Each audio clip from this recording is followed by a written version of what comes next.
Subscribe to my channel and hit the bell icon so you never miss any video from my channel.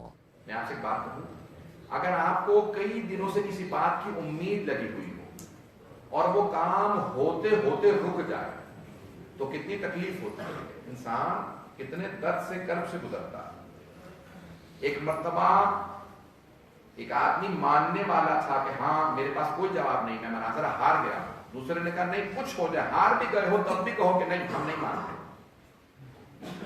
छठे इमाम से रिवायत है कि एक मर्तबा जब ये 3 या 4 अफराद बैठे हुए थे, अचानक जनाब खिज़र ने आवाज दी। जनाब खिज़र जिंदा हैं, मौजूद हैं।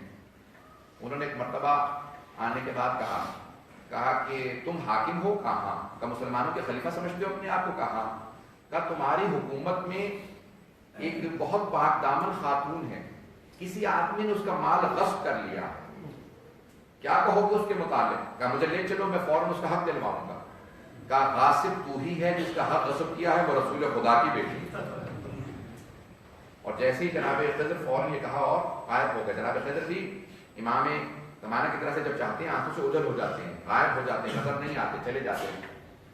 तो उसने कहा ये कौन था इसलिए मुझे इतनी सख्त बात कही है? तो एक मर्तबा दूसरे ने कहा लगता है कोई शैतान था जो तुझे बहकाने आया था। तो जनाब जिब्राइल नाज़िल हुए, शैतान तू खिज़र को शैतान कह रहा है जो अल्लाह का नबी है, सिद्दीक़ा का हक खा रहा है जो सबसे बड़ी मासूमा है, और तू ये समझता है कि तेरी बख्शिश हो जाएगी। तो बार बार एक ही ख्वाब देखा करता था कि जब सोता था फरिश्ते कहते थे तेरे लिए बड़ा सख्त अजाब आने वाला है। किताब का नाम है आखिरीन गुफ्तार, फारसी में 6 जिल्दों में किताब कि आखिरी वक्त में किसने क्या कहा, रसूल खुदा ने आखिरी वक्त में क्या कहा, अमीरुल मोमिनीन ने आखिरी वक्त में, जनाब सय्यदा ने, सबके आखिरी वक्त, अंबिया के सबके लिखे हैं, यहाँ तक कि पहले खलीफा का लिखा। पूछा जब आखिरी वक्त आया तो रोने लगे। कहा क्या बात है, क्यों रो रहे हो? कहा ए काश मैंने 3 काम ना किए हो। कहा क्या काम ना? ए काश मैं फातिमा के दर पे आग ना लेके जाता। मैं आग ले गया था, कुनफुस ने आग लगा दी और दूसरे ने जलते हुए दरवाजे पे लात मारी और दरवाजा फातिमा पे गिर गया।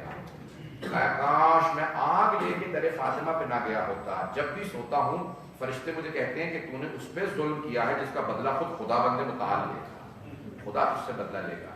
तो कहा मैं आज तक अज़ाने के रामीन बाद औक़ात इंसान ऐसा गुनाह करता है कि फिर तौबा के दरवाजे बंद हो जाते हैं। बेक़तल अंबिया, अल्लाह कहता है जो अंबिया का कत्ल कर दे उसके लिए तौबा के दरवाजे बंद। जो आइम्मा अहले बैत से जुल्म करे, यजीद के लिए तौबा के दरवाजे बंद हो गए, तौफीक फिर तौबा की नसीब नहीं होती।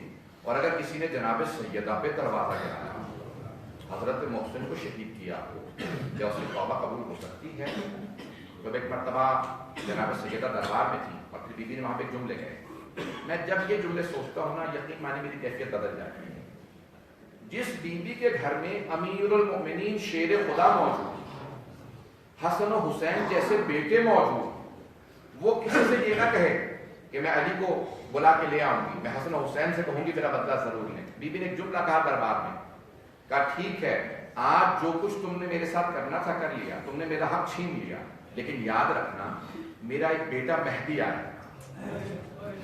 ऐ इमाम ज़माना आपकी दादी ज़हरा ने आपको याद किया। तो बीबी ने कहा कि याद रखना मेरा एक बेटा मेहदी आएगा, तो मेरा हर बदला तुमसे लेगा, जो तुमने मुझ पर जुल्म किया है तो हर जुल्म का बदला लेगा। रिवायात में है एक मरतबा साहिब ज़मान दोबारा जिंदा करके हिसाब मांगेंगे, बता मेरी दादी को दरबार में खड़ा क्यों रखा, बता मेरी दादी की तकज़ीब क्यों की थी, क्यों कहा था कि मैं आपकी बात को कबूल नहीं करता। हर बात का हिसाब मांगेंगे, फिर सजा देंगे।